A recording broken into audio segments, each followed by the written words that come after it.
Hi everybody, welcome back to Weekly Endeavours for the 12th of May. We've got a 240 steel set. I'm Jackson as always. There will be timestamps in the description, but there's kind of only going to be two main things to talk about, so I think the video will be relatively short anyway. So, killing foes, class abilities, Battleground matches, completing daily quests. I think these two here are going to be quicker than Battleground matches. If you love Battlegrounds, obviously this is the right choice for you. Very simple to explain. Battlegrounds, join queue, and just wait for it to pop. Play the game. Doesn't matter if you win or you lose. Yeah, regardless, you'll just get one done. The only issue I have with this one is it's 10 minutes or 15 minutes for each game to go through. So that's like half an hour, quite long. And then that's not even including the amount of time that you'll spend just waiting for the queue to pop, which can be quite a while. Whereas for the other weeklies, you've got daily quests, which you can do super easy with Wraiths. Or you can do, if you don't have writs to do, you can also just do class ability kills. This is going to be super duper quick as well. I'll show you how. So daily quests, as I said, writs are definitely going to be the quickest way. You can do 7 per character, but obviously you need all the crafts. But it's not a difficult prospect getting all the writs unlocked. You need to be level 7 in order to unlock them all, or level 6 or something like that. And all the writs is basically, as you can see here, craft a couple of items and then deliver them to a location that's like near where the crafting stations are usually. So I'm sure most people are familiar with this. These count as daily quests, so you can just do these. There are videos that explain writs pretty extensively in detail, how to get them started, how to do them easily, or how to do them reliably. I feel like I'd just be like beating a dead horse at that point. So I will link some of those videos in the description. There's so many people though that go through it. I want to go through something else that I guess less people tend to go through, and that's the other one, the class abilities. But I will just go through some of the other options. So yeah, Wraith's definitely the best option you've got, but I'll just go through some other common daily quests that you can get. So I think it's worth understanding or being able to distinguish what a daily quest is versus a regular quest. So daily quests are any of these ones that have these blue icons for the quest, whereas non-daily quests will be any ones like this with the black with like glowing bluey white outline. So it's, yeah, as anything like this quest icon, that's the daily quest. So you're just looking for that. So writs, as I said before, but also pledges where you do a group dungeon. You can do these solo as well. So, you know, compared to Battlegrounds where you need other people, this one could be good purely because it's reliable on your own. Same thing with this pledge over here. The DLC ones I wouldn't really suggest doing on your own because they tend to be quite advanced. You can do them, but they're not the easiest thing in the world. You've got the daily delve quest, another one of them that can be done every day. These ones, TLDR, you got to go to a delve, kill the delve boss, and collect some stuff inside. I'm not a big fan of these ones, purely partly because sometimes they can be in like far areas that you might not have wayshines for, and also partly due to sometimes when you fight the delve boss, they'll be dead and you have to wait for them to respawn, so you're just wasting time, whereas you could be doing other things and doing it quicker. Public dungeon dailies, on the other hand, this is another one. I much prefer this one because, oh my gosh, I sit on that chair every single time I talk to this guy. With this one, you, instead of killing a boss, you got to find a chest in a public dungeon. Some of these public dungeons can be a pain in the ass to get to. In this case, it's not too bad. But the thing about these chests is they're instant. So no matter what other players are doing, you can get in there, no matter what's going on, and all the time the chest will just be there, you collect it, and then you can go about your day. You're not wasting time waiting for shit to respawn. So I find this one to be so much better. Same too with the Dolmen quest for Fighter's Guild, which can be found over there. Dolmens are very similar, but they do respawn, but they respawn super duper quick. They cycle through, so 30 seconds after one dolmen's done, the next one will spawn, and you only need to complete one dolmen for this. This is like the perfect one, Alga Desert. This is where bloody everybody goes. But sometimes you'll get one that's in the shit zone. For example, Stormhaven, with the one over here, and like the other ones are also shit to get to. Like this one's got no wayshines nearby. And then yeah, something like Green Shade as well sucks, because like look at this one out here. It's like, and you might think, well, just wait for that one to clear and just sit at another one waiting for it.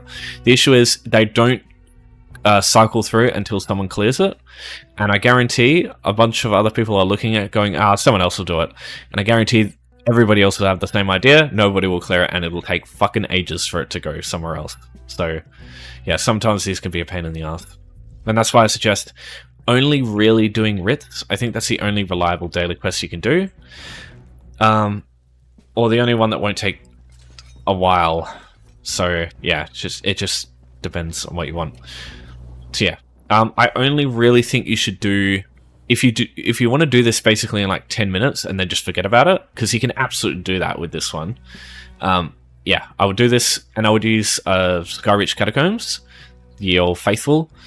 I'll show you Skyreach Catacombs just like a run through with this character, but I'm just going to go through some basics to understand how, or like how you kill first class abilities, because the thing you need to understand about class ability kills is it doesn't matter how much damage you deal with class abilities, the only thing that matters is what takes an enemy from 1 HP to 0 HP. Whatever source of damage that is what counts for it. So you can do 20,000 damage to weapon abilities, and then like 100 damage to the class ability, and it'll count for this. And it'll count every time. But the obvious problem is the amount of chances you have of getting that class ability damage, as opposed to all the other damage types that you're fucking using, is like really low. So the best way to do this is to just stack up crazy amounts of class ability damage, and they're just like avoiding any other damage type if possible, or if unless like super practical, in which case this is what I do on this character. So what I'm going to do is link in the description a build for each class. I do prefer other ones, like certain classes have other classes for doing this, because some just have kits that work so much better killing large groups of enemies, because that's what you want to do. You don't want to be killing one enemy at a time. You want a class kit that just kills tons of weak enemies at once, because that's the way to do this quickly. You don't want to be killing bosses after bosses. It's going to take fucking ages, and you got to go fucking crazy trying to do it. So what you want to do is find tons of cheap enemies that are easy to stack up and easy to just, and your class can just blast them away with like tons of AoE damage. Every class can do that just fine, but some classes definitely do it better than others. I used to say I would avoid everything, I'd use everything but avoid Warden, but nowadays Wardens aren't too bad either. So yeah, it just depends. My personal favourites are Nightblades, and I'd say Templars as well, and I mostly do Magicka builds. Arcanist is the only one I really do stamina. But yeah, I'll have builds in the description. I'll also have like the rotations that I do. I'll show you what I use on the Dragon Knight, but yeah, this will just be one of the ones I use. So just need to change this around a little bit actually. Alright, so I'll give you an example of a build I would use in this case. So this is the Dragon Knight setup I use. One of the important things is you do not want proc sets. Anything that says basically I'll give you an example here. So, for example, Whirl of the Depths, right? So it says, when you deal damage, apply a Whirl of the Depths, deals damage, applies an effect on the ground, deals damage. Basically, anything that says, when you do this, and it deals damage. You don't want these sets, because if these end up getting a kill, they do not count as a class ability, a kill. So, these can steal kills from you. You want anything that basically says, add this damage to class abilities, or increase your crit damage by such and such, increase your weapon damage.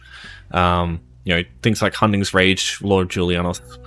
Spriggan's just increases your penetration, things like that. You basically don't want anything that applies its own damage. You want things that like buff your stats. So in this case, I use Forest Race and Innate Extreme. These are the two that increase your class damage. So that way, all your class abilities are getting buffed to the shithouse, and nothing else is. I also use Slimecraw on Dragon Knight because they don't have a natural source of Minor Berserk. Some classes, though, in the builds that I use for them, I prefer more regen, because I find some classes, especially looking at you, Warden and Necromancer, they struggle big time on Magicka sustain whenever I use them anyway, compared to anyone else. But yeah, basically, monster set, don't use normal monster sets, because they're also proc sets. You want to use two different monster sets, or use Slimecraw, just because it's it's just a buff to your stats. And then, basically, you want to have just a spam ball for single target and multi-target. So in this case, I've got Molten Whip as my single target. I've got Burning Talons as my AoE. But I've also got Inhale, which is this is a Dragon Knight specific thing. I basically, So I use this and then I use this twice. It's sort of like a yeah, it just depends on the situation. This is a AoE damage buff. This is a AoE skill. AoE skill. The only reason I use blockade here is to apply my backbar enchant, because you've got weapon damage. The weapon damage enchantment. This thing is super strong if you have it on an infused two-handed weapon backbar and you have a ground targeted AoE, because if you're not familiar, when you're off the bar, if you have a ground targeted AoE, it will apply the damage, it will apply the enchant from the bar that it was on. So in this case, it's my two-handed weapon, and it'll apply the enchant. And in that case, I get a ton of weapon and spell damage, which busts the rest of my class skills. So that's the only exception to the rule that I use. But you don't have to use that. It might be complicating things. Yeah, so more buffs here as well. So basically buffs here. And then everything here is like kind of damage, with this thing giving a bit of buffs as well. And then I have my ultimate, Take Flight. I would use standard, but it's just super expensive, that's all. Instead, in some of the builds, I do suggest, if you have access to it, Dawnbreaker, or if you need a crit buff, you can also use this. Because what these do is they give you access to Slayer and access to Banish the Wicked, especially. So you can get 3 ultimate whenever you kill an enemy when you've got a fighter skilled ability slotted. So if you just have, you don't use Dawnbreaker, you just have it there so that every enemy you kill gives you tons of ultimate. It's just like, it's just really good, because in that case, it's actually pretty convenient running standard. But yeah, in the other case, standard is just so expensive, that's why I don't normally run it. Alright, so let me give you an example. So, say you haven't been to Craglorn before and you haven't got access to Skyreach Catacombs. I do here, but I'll show you how to easily get here. So what you want to do first is go to Home Tours. You want to go down to Earthtier Cavern, this one here. You just want to travel to any of these. Now, you don't have to use Skyreach Catacombs. You can use public dungeons, but the only issue I have with public dungeons is they are not instant. Skyreach Catacombs is. Interesting. So, once you get there, just go out the door, and as you can see, you'll be traveling to Craglorn. You come this way, you just come up here, you go down here, follow the road here, get this way shine, and then you'll have easy access to Skyreach Catacombs. You can go up this way, but it's just, it's a bit weird. You have to like kind of jimmy yourself a bit to get it to work. Because yeah, it's like a waterfall and there's like a section on the side. So you need to come up here. You need to come along this way. And here's the jimmying bit. So if you got too much momentum, you'll just get launched off. You can also hop on your mount to make it easier. So, and now jump. Just believe. There we go. Cool. So you can come up here. Just be careful of the enemies on the right there. There's a no-crocs mine. And then just connect back up to the road and just go down, get the way shrine, and then start your way down to Skyreach. On the way shrine, firstly, if you have Breakfall 50, use this method, but if not, you just go down the hill over there. So if you do have Breakfall, you come down here, point the compass towards Skyreach Catacombs, and you can land there and not die. Just be careful if you're a vampire, because you will have less regen. If you come down here too quick, you'll take a lot of full damage and die. Has happened to me in the past. Okay, here we go. So, one more thing before I start the actual fight. If you have something to remove snares, it'd be really helpful in here, because there is a ton of shit that slows you the fuck down in here. Best thing to get, I would say, would be the Sigic skill Race Against Time. Oh, fuck off, antivirus. The thing about this thing is, it gives you minor force, which is great, because it's another just stat buff. Mage Expedition, which is great, and also removes snares. This is the main thing here. So you can keep moving at max speed through all sorts of annoying snares. I don't have one here. Some classes like Nightblade have one in their kit naturally. So yeah, just sometimes it's a good idea to check there. Okay, so when you get in here, what I like to do is separate the rooms. So these doors here, I find some enemies struggle big time to get through them. What I like to do is just kill everything in this room and then move on. So I'll just chuck everything on the floor. Like that. Yeah, for Dragon Knight, it is... I basically use Igneous Weapons, Flames of Oblivion, put down Blockade to start with, hit him with engulfing, deep breath to get some healing, same with vigor if you're taking too much damage, and then until deep breath is up, when it does its explosion pulse, just keep using this one, burning talons, and make sure eruption's down on the ground too, and that'll do tons of AoE damage. And on single target, you can use this for a heal, spam this over and over for a bit of healing, or this one here for doing tons of damage. Each class will be a little bit different.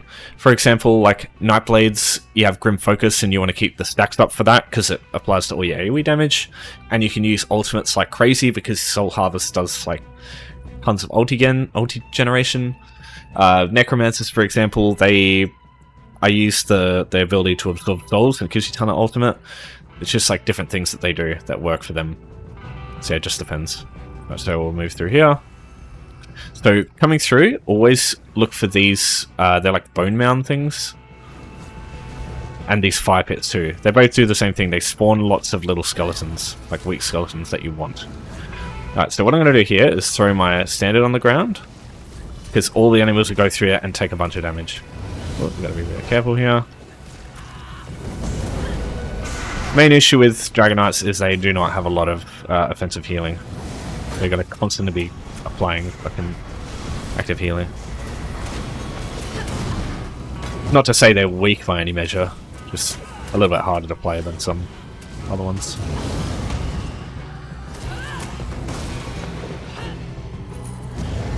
Yeah, you can see we're about a third of the way there already, and it's only been a few minutes. So yeah, as you can see, you can get this one done super quickly. I'm just a little bit slow on Dragon Knights. So I don't like going past this room yet, but I do pull this group in here. So I'm going to pull these.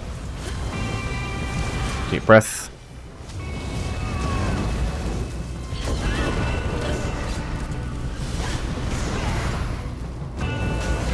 So what I like to do is hide behind these pillars, because what that will do is it'll pull all the melee enemies.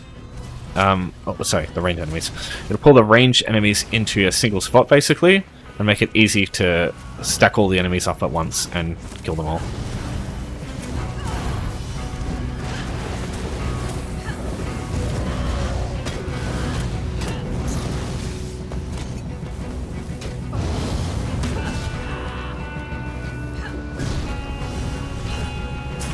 As you can see there, yeah, we're already over halfway. So this room here is incredible.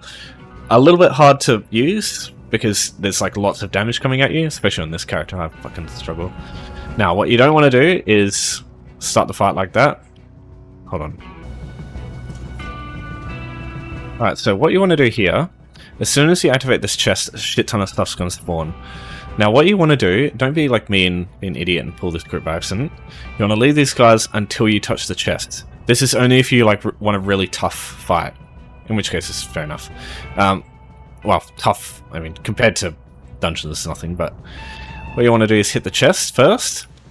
If you want to just fight the chest, you can do that, but for the sake of this, I'll just show you how to fight everything. So when you do this, it'll pull all the other enemies from the sections of the corners, because there's also like groups of enemies over on the other side over there, and from the fire pit there that you can see in the distance there. So it pulls everybody into the same spot basically. So it just gives you a ton of enemies to fight at once.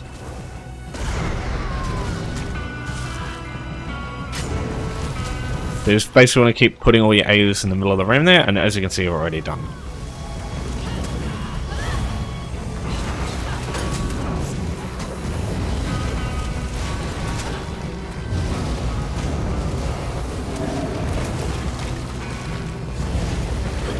So as you can see there, you just keep doing that until you get the endeavor done, and it does not take long.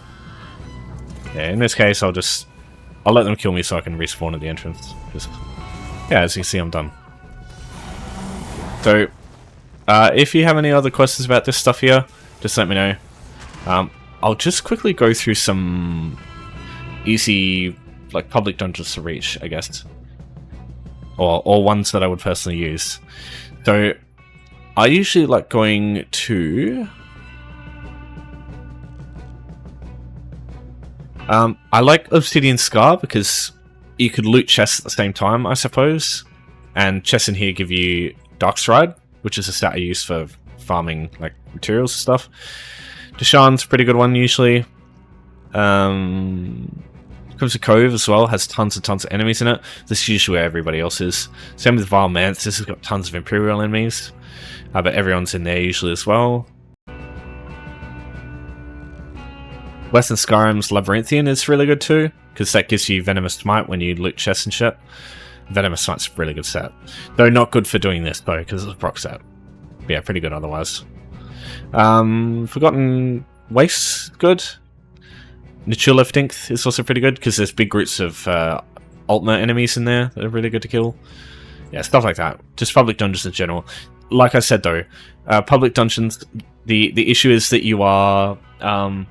you're competing with other people, because if they get kills with their class abilities, it doesn't count for you. So you want to be trying to do this on your own when you can. Maybe I should swap a few things around.